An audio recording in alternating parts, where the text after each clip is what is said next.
জীৱনত যদি সুখী থাকিব বিচাৰে তেন্তে নিস্বাৰ্থভাৱে নিজক ভাল পাবলৈ শিকক। দিবলগীয়া আৰু পাবলগীয়া দুয়োটাই সমান হিচাপ ৰাখিব লাগে।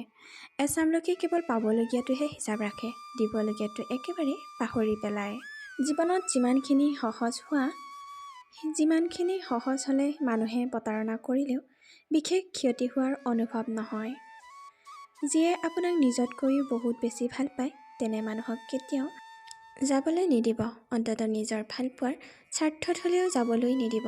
জীৱনত যদি সুখী থাকিব বিচাৰে তেন্তে নিস্বাৰ্থভাৱে নিজক ভাল পাবলৈ শিকক। যদি নিজকে ভাল পাব নোৱাৰে তেনেহ'লে আনক কি ভাল পাব? সলনি হোৱাৰ প্ৰয়োজনীয়তা আহি পৰে যেতিয়া আপোনাৰ ওচৰে পাজৰে স্বাৰ্থৰ মানুহবোৰ খিলখিলাই ভ্ৰমি ফুৰে।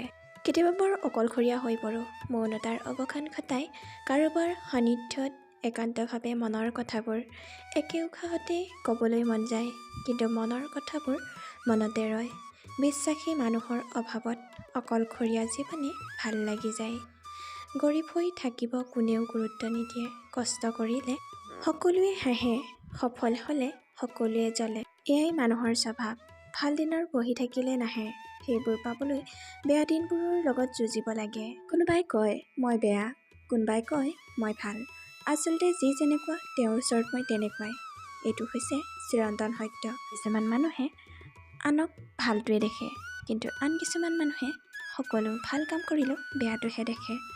কষ্টৰ ফল আৰু সমস্যাৰ সমাধান ভগৱানে দিব, কিন্তু এইটো নাভাবিব যে কেতিয়াবা দিব।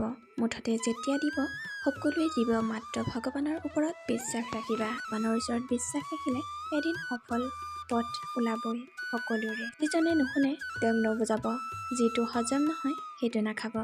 যিজনে সত্যটো ক'লে বেয়া পায় তেওঁক কেতিয়াও মনাবলৈ নাযাব। মনাবলৈ যোৱাটো আপোনাৰ হ'ব মূৰ্খামি। আনৰ ভাল চিন্তা কৰা লোকে কেতিয়াও পৰচৰ্চা নকৰে। পৰচৰ্চা তেওঁহে কৰে যিয়ে আনৰ ভাল হোৱাটো সহিব নোৱাৰে। তেনে মানুহ এই পৃথিৱীত ভৰি আছে। দুখ মানুহৰ আটাইতকৈ ভাল বন্ধু। শিক্ষা দি যায় আৰু যেতিয়া এৰি যায় তেতিয়া সুখ দি থৈ যায়।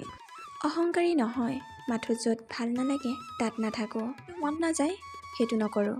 যাৰ লগত ভাল নালাগে তাৰ লগত নাথাকোঁ।